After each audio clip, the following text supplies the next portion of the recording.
Il y a tant de choses dont nous sommes séparés que par un jour d'effort. Si personne nous dit que le seuil est bas et qu'il n'existe d'arcane nulle part, nous risquons de ne jamais faire cet effort que nous prenons pour un siècle. Ces mots, ce sont les mots de l'historien Paul Veyne, que je tiens à conserver pour exprimer le sens même de ce qui a inspiré ce très très beau projet pour lequel vous nous avez fait confiance. Une éducation à l'art, une éducation par l'art, une culture commune et partagée, telle que le président de la République et ses ministres l'ont inscrite pour atteindre ce 100% EAC, c'est-à-dire que ça doit toucher tout le monde ici, et donc faire de cela une politique publique qui met les arts et la culture dans le cœur de chaque enfant, de chaque artiste, de chaque professeur, de chaque citoyen, afin que nous écrivions ensemble une autre page du récit de nos histoires culturelles.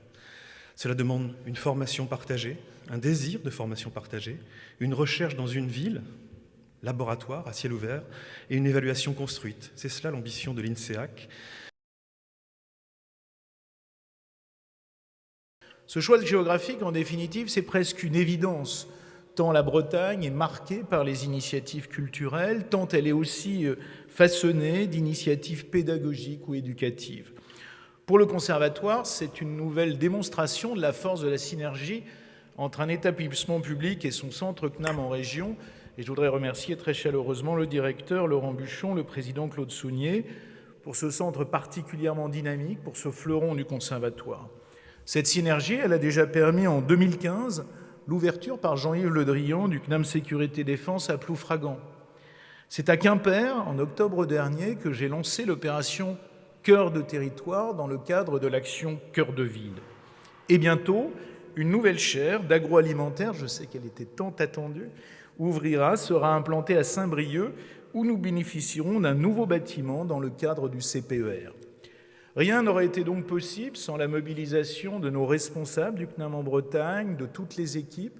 Rien n'aurait été et ne sera possible sans l'appui sans faille de toutes les collectivités à tous les projets du Conservatoire.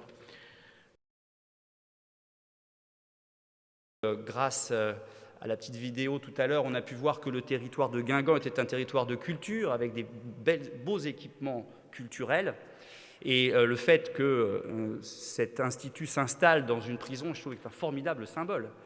Il se trouve qu'à Coulommiers, la ville dont j'ai été le maire, mon prédécesseur avait transformé une prison aussi en bibliothèque. Donc on avait fait aussi un lieu de culture. Le symbole d'installer de la culture, là en l'occurrence de l'éducation artistique et culturelle au sein d'une prison, est, je trouve, un très beau symbole. L'évasion par la culture est quelque chose que l'on pourrait méditer. Donc bravo d'avoir choisi ce lieu emblématique.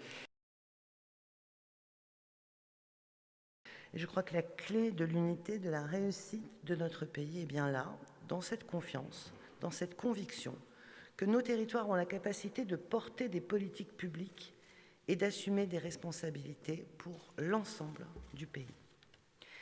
Alors si l'INSEAC revendique ses racines armoricaines, il puisera aussi son identité dans son appartenance institutionnelle.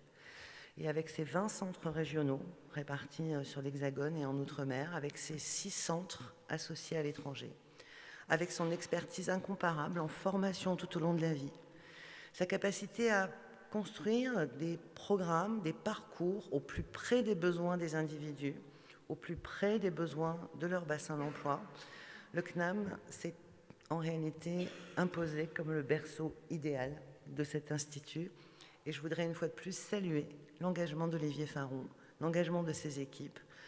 Vous démontrez chaque jour que le CNAM est toujours au rendez-vous lorsqu'il s'agit de parier sur le génie des territoires et de les aider à le cultiver.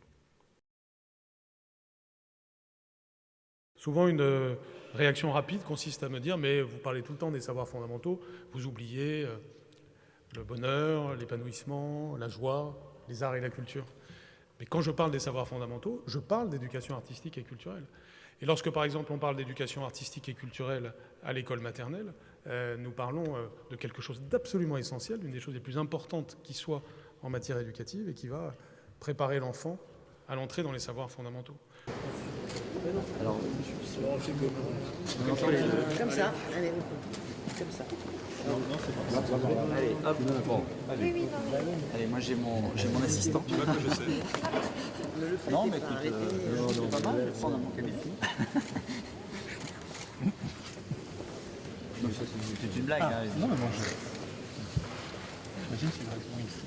C'est rapporté au nombre d'habitants, bien entendu. Ah, Oui, sur 600 000 habitants. ah oui.